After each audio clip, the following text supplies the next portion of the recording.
RLD और Samajwadi party के गठबंधन की संभावनाएं हैं और समाजवादी पार्टी की तरफ से चौधरी इंदर सेन जी टिकट मांग रहे हैं और आरएलडी की तरफ से आप बड़े दावेदार हैं। गठबंधन का पहले भी उम्मीदवार मैं था और गठबंधन का अब भी ऊपर वाले ने चाहा उम्मीदवार मैं ही हूँगा। वो पहले भी वहाँ से साइकिल चोरी करके ले आए थे, उनकी पार्टी ने कहा था कि भाई चुनाव मत लड़ो, लेकिन लड़े थे। नतीजा हुआ कि तीसरा जीत गया। अब के सब लोग होशियार हैं, अब के नहीं मिल पाएगी। बिल्कुल गूंजेगा अल्लाह अकबर और हर हर महादेव कहने में। अगर हमारे आपस में दिल मिलते हैं तो बिल्कुल कहना चाहिए। हम हिंदू और मुसलमान मोहब्बत प्यार से रहें, एक दूसरे को सम्मान करें। और मैं तो खुलेआम कहता हूं कि हिंदुस्तान से अच्छा देश दुनिया में कहीं नहीं है। मैं बहैसियत मुसलमान कहना चाहता हूं कि इससे अच्छा मुल्क नहीं है जहां अपनी बात कहने की आज़ादी है। नमस्कार, स्वागत है आप सभी का हेडलाइंस न्यूज नेटवर्क पर और मैं हूं आपके साथ विपिन चौधरी। आज हमारे साथ एक बहुत ही खास मेहमान, राष्ट्रीय लोकदल के कद्दावर नेता, गंगोह नगर पालिका परिषद के पूर्व चेयरमैन नोमान मसूद साहब मौजूद हैं। कल 16 अक्टूबर को कस्बा गंगोह में आरएलडी की एक जनसभा होनी है। जनसभा को लेकर और 2022 के विधानसभा चुनाव को लेकर आज हम इनसे खास बातचीत करेंगे। बहुत बहुत स्वागत है आपका चेयरमैन साहब। आपका भी स्वागत है, आपका भी स्वागत है। किस प्रकार की तैयारियां हैं? कल आरएलडी की रैली कस्बा गंगोह में होनी है और किस प्रकार का मैसेज यहाँ से जाएगा? देखिए, रैली कोई पहली तो मैं कर नहीं रहा, मेरी तैयारी पूरी रहती है और मैसेज भी क्लियर है कि हम ये जो नफ़रत का फसल बो रखी है इसको ख़त्म करके मोहब्बत प्यार की फसल बोने का काम करेंगे। किन लोगों ने ये जो फसल बोई है नफ़रत की जो आप बात कर रहे हैं, तो कौन वो लोग हैं? देखिए, जो लोग ये कहते हैं कि साहब पिछले कई सालों से उत्तर प्रदेश में दंगा नहीं हुआ, तो हमारा कहना है दंगा करने वाले ही जब सत्ता में बैठ गए तो दंगा कहाँ हो जाएगा। दंगा तो कोई और थोड़ी करता था, यही लोग करते थे। और इन्होंने जनता से झूठ बोल रखा है, 15 लाख देंगे, रोज़गार देंगे, अच्छे दिन देंगे। अच्छे दिन ये हैं कि 1000 रुपये से ऊपर सिलेंडर है, 100 रुपये से ऊपर पेट्रोल है, 95 रुपये डीजल है और फसल का रेट नहीं है। तो अच्छे दिन तो आ गए, बहुत अच्छे दिन है। अच्छा, अभी 10 अक्टूबर में यहाँ पर समाजवादी पार्टी के राष्ट्रीय अध्यक्ष अखिलेश यादव जी ने एक जनसभा को तीतरों में संबोधित किया है। कल आरएलडी की रैली है, वहाँ पर चौधरी बंधुओं ने एक लकीर खींचने का काम किया। तो क्या नोमान मसूद 16 अक्टूबर में उनसे बड़ी लकीर खींचने का काम करेंगे? भीड़ जुटेगी? देखिए, ये तो कुदरत को पता है, लेकिन कभी उनसे भीड़ मेरी कम रही नहीं। पिछले 70 साल के इतिहास में देख लें कि कभी उनकी और हमारी कोई वैसे तो कुछ नहीं। उन्होंने तो अपने मरहूम चौधरी यशपाल सिंह जी की जयंती मनाई है, सब लोग उसमें आए हैं, अच्छे हमारे बुजुर्ग थे, अच्छी बात है।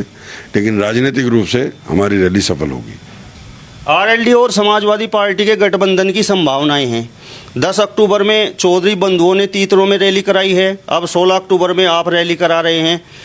तो ऐसा नहीं हो सकता था कि एक ही मंच हो, एक ही रैली हो और दोनों नेताओं को बुला लिया जाए? या ये एक तरह से आप भी जो है गंगोह विधानसभा से टिकट मांग रहे हैं और चौधरी इंदर सेन जी भी टिकट की तलाश में हैं, तो क्या ये मान लिया जाए कि टिकट के लिए आपसी खींचतान है?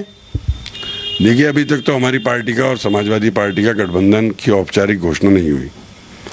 उम्मीद है कि समाजवादी पार्टी का और आरएलडी का गठबंधन होगा और यदि गठबंधन होता है तो सेकंड रन अप होने के नाते हमारा क्लेम है, हम चुनाव लड़ेंगे।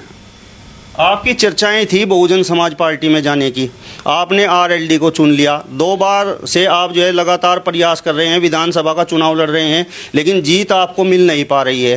तो जिन वोटरों की आपको तलाश है, तो क्या आरएलडी से वो वोटर आपको मिलेगा? देखिए, आरएलडी मेरी पेरेंटल पार्टी है। चौधरी चरण सिंह जी हमारे आदर्श हैं।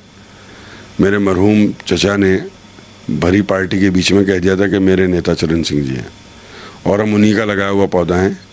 और जहाँ तक वोट की तलाश है, सेक्युलर मंच पर हम हमेशा रहे हैं। लोकदल सेक्युलर मंच है और उम्मीद यह है कि हम चुनाव जीतेंगे। आपके बाबा जी काजी मसूद साहब यहाँ से मुस्लिम प्रत्याशी के तौर पर चुनाव जीते हैं, आप भी प्रयासरत हैं। तो क्या इस बार 2022 में जनता जानना चाहती है कि नोमान मसूद चुनाव जीतेगा? देखिए, ये तो कुदरत को पता है जी, हार जीत तो उसको मालूम है। लेकिन मेरे दादा मुस्लिम प्रत्याशी के रूप में नहीं, बल्कि मेरे दादा जनता के सेवक के रूप में जीते थे। मेरे चचा जनता के सेवक के रूप में जीते हैं। मैं जितने चुनाव जीता हूँ वो भी सेवक के रूप में जीता हूँ। आगे भी उम्मीद है कि सेवक के रूप में ही जीतेंगे। विधानसभा चुनाव की आप तैयारियों में हैं, तो किस तरीके की आपकी तैयारी हैं? वोटर जो विधानसभा का है वो किस आधार पर आपको वोट दे? देखिए ये उत्तर प्रदेश में अलग विधानसभा है। यहाँ पर आदमी भी फिक्स हैं, हत्या की संपत्ति तक हमारे आपस में लोगों की फिक्स है कि ये गांव में कहते हैं भाई ये काजी समर्थकों की है, ये फला की है। तो ये हमारे यहाँ का मामला दूसरा है। चुनाव के लिए हम हर वक्त तैयार हैं। सरकार चाहे तो हमसे एक हफ्ते में चुनाव करा ले, हम चुनाव लड़ने के लिए तैयार हैं, हर वक्त तैयार हैं। अच्छा, आप आरएलडी की रैली यहाँ पर करा रहे हैं, तो आरएलडी का जो परंपरागत वोट रहा है, 2014 का लोकसभा चुनाव हो, 2017 का विधानसभा चुनाव हो या फिर 2019 का लोकसभा चुनाव हो, ये वोट तो आरएलडी को मिला नहीं। तो 2022 में किस प्रकार की संभावना है और क्यों ये वोट जो है आरएलडी के पक्ष में अब की बार जा रहा है? देखिए, मैंने जैसे पहले कहा था कि जो नफरत की फसल बोई गई है 2013-14 में बोई गई थी, वो पक करके ख़त्म हो रही है।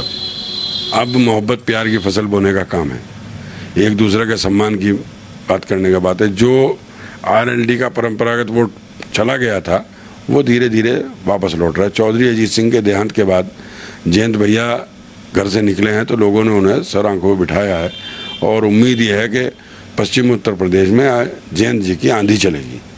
यानी कि 2022 का जो विधानसभा चुनाव है और मुजफ्फरनगर में जो किसान महापंचायत हुई है और वहाँ पर किसान नेता राकेश टिकैत ने जो नारा दिया है अल्लाहू अकबर और हर हर महादेव का, आपके हिसाब से 2022 के विधानसभा चुनाव में वो नारा गूंजेगा?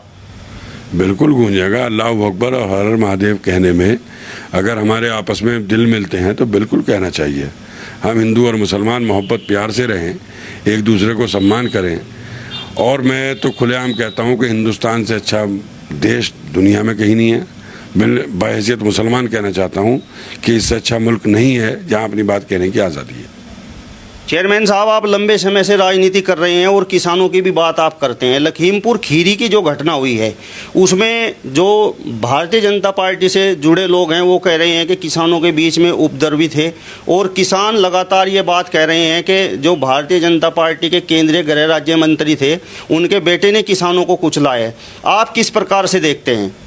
देखिए, मैं क्या देखता हूँ तो मीडिया ने दिखा दिया है, गाड़ी से कुचला है, मारा है और अपने 4 लोगों को मरवा करके किसानों के जिम्मे डाल दिया। किसान हत्यारा नहीं हो सकता, वो अंधाता है, हत्यारा नहीं हो सकता। और जहाँ तक आप कहने की बात है, ये भारतीय जनता पार्टी के लोग बहुत ड्रामेबाज हैं। इनके ड्रामे दुनिया ने देख लिए। पुलवामा कांड हुआ, कोई जांच नहीं हुई, देश में सरकार बन गई। ऐसी अभी क्या पता नहीं क्या क्या कर सकते हैं, इनसे कोई उम्मीद नहीं है। और किसानों ने लखीमपुर खीरी में किसी की हत्या नहीं की है, ये मैं विश्वास के साथ कह सकता हूँ। अच्छा, ये जो कल आपकी रैली होने जा रही है, जयंत चौधरी उसे संबोधित करेंगे, तो क्षेत्र का किसान यहाँ पर पहुँचेगा, किसानों के लिए किस प्रकार का मैसेज इस रैली से जाएगा? देखिए, हमारी पार्टी ने बिल्कुल क्लियर कहा है 30 तारीख को हम संकल्प पत्र जारी करेंगे और हम किसानों की फसलों का और किसानों की हितों का की गारंटी लेंगे कि हम अगर काम नहीं होगा तो उनके लिए संघर्ष करेंगे। और आज तक किया है लोकदल ने किसानों के लिए, अजीत सिंह जी ने, चरण सिंह जी ने और मेरे चचा ने और तमाम लोगों ने जो भी किसान राजनीति करते हैं, हमने किसानों के लिए संघर्ष किया और आगे भी करेंगे। अच्छा, आरएलडी और समाजवादी पार्टी के गठबंधन की संभावनाएं हैं और समाजवादी पार्टी की तरफ से चौधरी इंद्र सेन जी टिकट मांग रहे हैं और आरएलडी की तरफ से आप बड़े दावेदार हैं। तो यदि गठबंधन से चौधरी इंद्र सेन का टिकट होता है तो जनता ये जानना चाहती है कि इसके बाद भी नोमान मसूद जी चुनाव लड़ेंगे या नहीं? देखिए, ये तो भविष्य के गर्भ में है। मैंने कहा मैं चुनाव लड़ूंगा। और रही आप ये जो आपने कहा यदि होता है, नहीं होगा। गठबंधन का पहले भी उम्मीदवार मैं था और गठबंधन का अब भी ऊपर वाले ने चाहा उम्मीदवार मैं ही हूँगा। वो पहले भी वहाँ से साइकिल चोरी करके ले आए थे, उनकी पार्टी ने कहा था कि भाई चुनाव मत लड़ो, लेकिन लड़े थे। नतीजा हुआ कि तीसरा जीत गया। अब के सब लोग होशियार हैं, अब के नहीं मिल पाएगी। अच्छा, आप यहाँ पर जो है कल रैली करने जा रहे हैं, बड़ी रैली होने की यहाँ पर संभावना है, लेकिन पहली बार ऐसा देखा जा रहा है कि आपके जो पोस्टर हैं, आपकी जो होर्डिंग्स लगे हुए हैं, उनमें इमरान मसूद साहब का फ़ोटो नहीं है। देखिए, इमरान भाई है, लेकिन राजनीतिक रूप से भी इमरान ने अपना कोई डिसीजन नहीं लिया। वो कांग्रेस में है और वो मेरे परिवार का बड़ा भी है और भाई तो सुगा है ही, इसमें कोई शक नहीं। लेकिन क्योंकि राजनीतिक फैसला मेरा अलग है और इमरान कांग्रेस में, तो अभी मैं उनका फ़ोटो वोटो नहीं लगा सकता। क्या ये मान लिया जाए कि दोनों भाइयों के बीच में राजनीति ने एक प्रकार की जो है खाई खोदने का काम कर दिया है? कभी भाइयों में झगड़ा हो सकता है क्या? संपत्ति का बंटवारा भी होता है, हर चीज़ होती है, राजनीतिक फैसले लेने का सबको इख्तियार है। और मेरी तो उम्मीद है कि कल को हो सकता है सब एक जगह नजर आए।